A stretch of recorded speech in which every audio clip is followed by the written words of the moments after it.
ನಮಸ್ಕಾರ ವೀಕ್ಷಕರೇ, ಶುಭ ಮುಂಜಾನೆ. ಸಂಖ್ಯಾ ಜ್ಯೋತಿಷ್ಯ ವಿಶೇಷ ನೇರ ಪ್ರಸಾರದ ಕಾರ್ಯಕ್ರಮಕ್ಕೆ ಆತ್ಮೀಯ ಸ್ವಾಗತ. ದಿನ ಭವಿಷ್ಯ, ನಿತ್ಯ ಪಂಚಾಂಗ ಹಾಗೆ ತೊಂದರೆಗಳಿಗೆ ಪರಿಹಾರವನ್ನು ಸಂಖ್ಯಾಶಾಸ್ತ್ರದ ಮುಖಾಂತರ ತಿಳಿಸಿಕೊಡುವಂಥ ಏಕೈಕ ಕಾರ್ಯಕ್ರಮ ಸಂಖ್ಯಾ ಜ್ಯೋತಿಷ್ಯ. ಬನ್ನಿ, ಈ ಕಾರ್ಯಕ್ರಮನ ನಡೆಸ್ಕೊಡೋದಕ್ಕೆ ನಮ್ಮ ಜೊತೆ ಇದ್ದಾರೆ ವಿಜಯರಾಜ್ ಗುರೂಜಿಗಳು, ಖ್ಯಾತ ಸಂಖ್ಯಾಶಾಸ್ತ್ರಜ್ಞರು, ಜ್ಯೋತಿಷ್ಯ ತಜ್ಞರು ಹಾಗೆ ವಾಸ್ತು ತಜ್ಞರು. ಬನ್ನಿ, ಅವರನ್ನ ಕಾರ್ಯಕ್ರಮಕ್ಕೆ ಸ್ವಾಗತಿಸೋಣ. ನಮಸ್ತೆ ಗುರೂಜಿ, ಕಾರ್ಯಕ್ರಮಕ್ಕೆ ಆತ್ಮೀಯ ಸ್ವಾಗತ. ಓಂ ಸಾಯಿರಾಮ್. ಓಕೆ ಗುರುಗಳೇ, ಇವತ್ತಿನ ಪಂಚಾಂಗ ಹೇಗಿದೆ?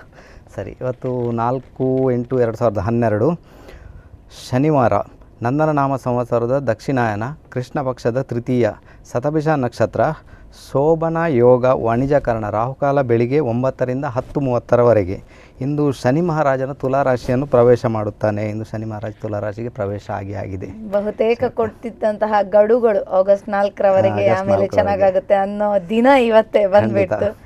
ಓಕೆ ಸರಿ ಗುರುಗಳೇ, ಒಂದು ಕರೆ ಇದೆ, ನೋಡೋಣ. ಹಲೋ ಹಲೋ, ನಮಸ್ತೆ ಅಮ್ಮ, ಹೇಳಿ. ನಮಸ್ತೆ ಮೇಡಮ್, ನಾನು ಮಂಗಳೂರಿನಿಂದ. ಹಾ ಹೇಳಿ. ನನ್ನ ಮಗನ ಭವಿಷ್ಯದ ಬಗ್ಗೆ ತಿಳಿಸಿ. ಸರಿ, ಮಂಗಳೂರಿಂದ ಯಾರು ಮಾತಾಡ್ತಾ ಇದ್ದೀರಾ? ಲತಾ. ಲತಾ ಅವರು. ಸರಿ ಹೇಳಿ ಲತಾ ಅವರು, ಮಗನ ಹೆಸರು, ಹುಟ್ಟಿದ ಸಮಯ, ದಿನಾಂಕ, ಸ್ಥಳ. ಮಗನ ಹೆಸರು ಚಂದ್ರಶೇಖರ. 1/10/93. ಹಾ, ಬೆಳಿಗ್ಗೆ 53ಕ್ಕೆ. ಬೆಳಿಗ್ಗೆ 53 9:53. 9:53. ಸರಿ, 53 ಅಂದ್ರೆ ಗೊತ್ತಾಗಿಲ್ಲ. ಸರಿ, ಮತ್ತೆ ಸ್ಥಳ ಮಂಗಳೂರು. ಮಂಗಳೂರೇ. ಸರಿ ಲತಾ ಅವರೇ, ಮತ್ತೊಮ್ಮೆ ಹೇಳ್ತೇನೆ.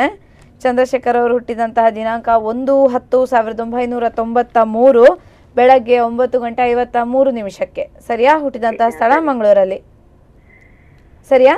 ಸರಿ ಸರಿ. ಓಕೆ ಲತಾ ಅವರೇ, ಹೇಳಿ, ಏನ್ ಕೇಳ್ಬೇಕಿತ್ತು ಗುರುಗಳ ಹತ್ರ? ಅಂದ್ರೆ ಅವನು ಡಿಪ್ಲೊಮಾ ಮಾಡ್ತಾ ಇದ್ದಾನೆ. ಈಗ ಅವನು ಕೆಲವು ಸಬ್ಜೆಕ್ಟ್ ಅಲ್ಲಿ ಹೋಗಿದ್ದಾನೆ. ಅದನ್ನು ನಾನು ಮುಂದುವರಿಸಿ ಮತ್ತೆ ಎಕ್ಸಾಮ್ ಕಟ್ಟಿ ಎಲ್ಲ ನಂತರ ಮುಂದುವರಿಸ್ತೇನೆ ಅಂತ ಹೇಳ್ತಾನೆ. ಓಕೆ, ಅಂದ್ರೆ ಈಗಾಗ್ಲೇ ಹೋಗಿ ಸರಿ ಏನ್ ಮಾಡ್ಬೇಕು ಅಂತ ಗುರು ವಿದ್ಯಾರ್ಥಿ ಕೇಳಲಿಕ್ಕೆ. ಅಂದ್ರೆ ಎಜುಕೇಶನ್ ಡ್ರಾಪ್ ಮಾಡಿ ಫಸ್ಟ್ ಇದ್ದ ಪೇಪರ್ ಅನ್ನ ಕಟ್ಟಿ ಆಮೇಲೆ ಕಂಟಿನ್ಯೂ ಮಾಡುವ ಯೋಚನೆನಾ? ಹೌದು, ಅವನು ಹಾಗೆ ಹೇಳ್ತಾನೆ. ಅದಕ್ಕೆ ನಾನು ಗುರು ಜೊತೆ ಎಜುಕೇಶನ್ ವಿಷಯವಾಗಿ ಕೇಳ್ತಾ ಇದ್ದೀರಾ, ತುಂಬಾ ಸಂತೋಷ ಅಮ್ಮ. ಇನ್ ಪರ್ಟಿಕ್ಯುಲರ್ ಆಗಿ ಕ್ವಶನ್ ಕೇಳಿದ್ದೀರಾ, ಮಾತಾಡಿ ಗುರುಗಳ ಹತ್ರ. ನಮಸ್ತೆ ಅಮ್ಮ. ನಮಸ್ತೆ ಗುರುಜಿ. ಈಗ ಸಂಖ್ಯಾಶಾಸ್ತ್ರ ಪ್ರಕಾರ ಕೂಡಿ ಬರುವಂಗೆ ಚೆನ್ನಾಗಿದೆ. ಇವರಿಗೆ ಜಾತಕದ ಪ್ರಕಾರ ಇವ್ರದ್ದು ರೇವತಿ ನಕ್ಷತ್ರ, ಮೀನರಾಶಿ ಅಮ್ಮ. ವೃಶ್ಚಿಕ ಲಗ್ನ ಬರ್ತಾ ಉಂಟು. ಲಗ್ನಾಧಿಪತಿ 12ನೇ ಭಾವದಲ್ಲಿದ್ದಾನೆ. ಕೇತು ದಶೆ ಗುರುಭುಕ್ತಿ ನಡೀತಾ ಉಂಟಮ್ಮ. ಈ ಗುರುಭುಕ್ತಿಯಲ್ಲಿ ಅವರ ವಿದ್ಯೆ ಅಷ್ಟು ಚೆನ್ನಾಗಿ ಹೋಗುವುದಿಲ್ಲ, ಡಿಸ್ಕನೆಕ್ಟ್ ಆಗ್ತದೆ, ತೊಂದರೆ ಬರ್ತದೆ ಅಮ್ಮ. ಇನ್ನು ನಡೆಯುವುದು ಶನಿ ಭುಕ್ತಿ. ಎಂತ ಮಾಡುದು ಈಗ? ಅವನು ಇದು ಟ್ಯೂಷನ್ಗೆ ಹೋಗಿ ನಂತರ ಇದು ಮಾಡ್ತೇನೆ ಅಂತ ಹೇಳ್ತಾನೆ. ಹೌದು, ಅವರು ಪ್ರಯತ್ನ ಮಾಡೋದಾದ್ರೆ ಮಾಡ್ಲಿ ಅಮ್ಮ. ಇಲ್ಲಿ ಏನುಂಟಂದ್ರೆ ಇವರಿಗೆ ಪಂಚಮದಲ್ಲಿ ಚಂದ್ರಮ ಇದ್ದಾನೆ. ಪಂಚಮದಲ್ಲಿ ಚಂದ್ರಮ ಇರೋ ಮನಸ್ಸು ಸ್ಟೇಬಲ್ ಆಗಿ ಇರುವುದಿಲ್ಲ. ಮತ್ತೆ ಗುರು ಮತ್ತೆ ಸೂರ್ಯ ಒಟ್ಟು ಸೇರಿಕೊಂಡಿದ್ದಾರೆ. ಅದರಿಂದ ಗುರುವಿನ ದಶೆ ಗುರು ಭುಕ್ತಿ ನಡೆಯುವುದರಿಂದ ಸೂರ್ಯ ಇನ್ಫ್ಲುಯೆನ್ಸ್ ಆಗ್ತಾನೆ. ಅದರಿಂದ ಆ ವಿದ್ಯೆಗೆ ಖಂಡಿತ ತೊಂದರೆ ಬರ್ತದೆ ಅವರಿಗೆ. ವಿದ್ಯೆ ಮಟ್ಟಿಗೆ ಈಗ ತೊಂದರೆನೇ ಉಂಟು ಅವರಿಗೆ. ಅವ್ರು ಕಂಟಿನ್ಯೂ ಆಗೋದು ಸ್ವಲ್ಪ ಕಷ್ಟನೇ ಅಮ್ಮ. ಯಾಕಂದರೆ ಬರುವುದು ಇನ್ನು ಶನಿ ಭುಕ್ತಿ ಅವರಿಗೆ. ಆ ಶನಿ ಭುಕ್ತಿ ಕೂಡ ಅಷ್ಟು ಚೆನ್ನಾಗಿರುವುದಿಲ್ಲ ಅವರಿಗೆ. ಅದರಲ್ಲಿ ಕೂಡ ಅವರಿಗೆ ಡಿಸ್ಕನೆಕ್ಟ್ ಆಗುವ ಯೋಗ ಇದೆ. ಆದರೆ ಪ್ರಯತ್ನ ಮಾಡ್ಕೊಂಡು ಹೋಗಲಿ. ಈ ಚಂದ್ರಮನನ್ನು ಸ್ವಲ್ಪ ಕಂಟ್ರೋಲ್ ಮಾಡಿಕೊಳ್ಳಿ ಅವರು. ಚಂದ್ರಮನ ಕಂಟ್ರೋಲ್ ಮಾಡ್ಕೊಂಡು, ಯಾಕಂದರೆ ಚಂದ್ರ ಬಂದು ಇದಕ್ಕೆ ಬಾಧಕಾಧಿಪತಿ ಆಗ್ತಾನೆ. ಆ ಚಂದ್ರಮ ಪಂಚಮದಲ್ಲಿ ಇರುವುದರಿಂದ ಅದು ಬಾಧೆ ಕೊಡ್ತಾನೆ ಆತ ವಿದ್ಯೆಗೆ. ಸೊ ನೀವು ನಿಮ್ಮ ಲಗ್ನಾಧಿಪತಿಯನ್ನು ಸ್ವಲ್ಪ ಗಟ್ಟಿ ಮಾಡಬೇಕಮ್ಮ. ಲಗ್ನಾಧಿಪತಿಯನ್ನು ಗಟ್ಟಿ ಮಾಡಿದ್ರೆ ಒಳ್ಳೆಯದಾಗ್ತದೆ. ಇದರಿಂದ ಹನುಮಂತನ ದೇವಸ್ಥಾನಕ್ಕೆ ಹೋಗ್ತಾ ಬನ್ನಿ ಅಮ್ಮ ಪ್ರತಿ ಮಂಗಳವಾರ.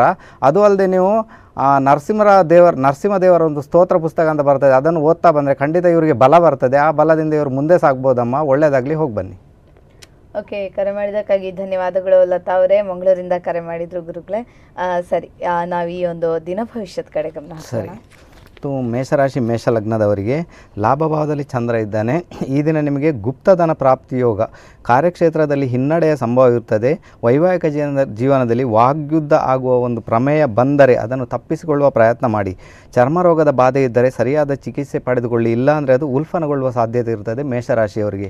ಇನ್ನು ವೃಷಭ ರಾಶಿ, ವೃಷಭ ಲಗ್ನದವರಿಗೆ ದಶಮದಲ್ಲಿ ಚಂದ್ರ ಇದ್ದಾನೆ. ಕಾರ್ಯಕ್ಷೇತ್ರಕ್ಕೆ ಸಂಬಂಧಿಸಿದಂತೆ ಪ್ರಗತಿದಾಯಕ ದಿನ. ಧನಾಗಮನಕ್ಕೆ ಕೊರತೆ ಬರಲಾರದು. ವಯಸ್ಸಾದ ವ್ಯಕ್ತಿಗಳೊಡನೆ ಘರ್ಷಣೆ ಸಂಭವ ಇರುವುದರಿಂದ ಅದನ್ನು ತಪ್ಪಿಸಿಕೊಳ್ಳಲು ಪ್ರಯತ್ನ ಮಾಡಿ. ಷಷ್ಠಕ್ಕೆ ಪ್ರವೇಶ ಪಡೆದಿರುವ ಶನಿಯಿಂದ ಶತ್ರುನಾಶವಾಗಿ ಮನಸ್ಸಿಗೆ ನೆಮ್ಮದಿ ತರುವ ದಿನ. ಓಕೆ, ಇವತ್ತಾದರೆ ವೃಷಭ ರಾಶಿಯವರಿಗೆ ನೆಮ್ಮದಿ ತರುವ ದಿನ. ಸ್ವಲ್ಪ ಮೇಷರಾಶಿಯವರಿಗೆ ಸ್ವಲ್ಪ ಉಲ್ಟಾ ಇಲ್ಲ ಅಂತ ಹೇಳುವಂಥದ್ದು. ಸರಿ ಗುರುಗಳೇ, ಒಂದು ಕರೆ ಇದೆ, ಸ್ವೀಕರಿಸೋಣ. ಹಲೋ, ನಮಸ್ತೆ ಅಮ್ಮ, ಹೇಳಿ, ಯಾರು ಮಾತಾಡ್ತಾ ಇದ್ದೀರಾ? ಮೂಳೂರಿಂದ ಯಾರು? ಮೂಳೂರಿಂದ ಶಾರದಾ ಅವರೇ, ದಯಮಾಡಿ ಟಿವಿ ವಾಲ್ಯೂಮ್ ಮ್ಯೂಟ್ ಮಾಡ್ಕೊಳ್ಳಿ, ಇಲ್ಲಾಂದ್ರೆ ಮಾತಾಡ್ಲಿಕ್ಕೆ ಆಗುದಿಲ್ಲ. ಗೊತ್ತಾಗುತ್ತಾ? ಡಬಲ್ ರಿಬೌಂಡ್ ಹೊಡೆಯುತ್ತೆ. ಪ್ಲೀಸ್ ಟಿವಿ ವಾಲ್ಯೂಮ್ ಮ್ಯೂಟ್ ಮಾಡ್ಕೊಳ್ಳಿಮ್ಮ. ಹಲೋ. ಹಾ ಹೇಳಿ ಹೇಳಿ ಶಾರದಾ ಅವರೇ, ಯಾರ ಬಗ್ಗೆ ಕೇಳಬೇಕಿತ್ತು? ನನ್ನ ಮಗನ ಬಗ್ಗೆ ಕೇಳಬೇಕಿತ್ತು. ಹೇಳಿ, ಅವ್ರು ಹುಟ್ಟಿದ ದಿನಾಂಕ, ಸಮಯ, ಸ್ಥಳ.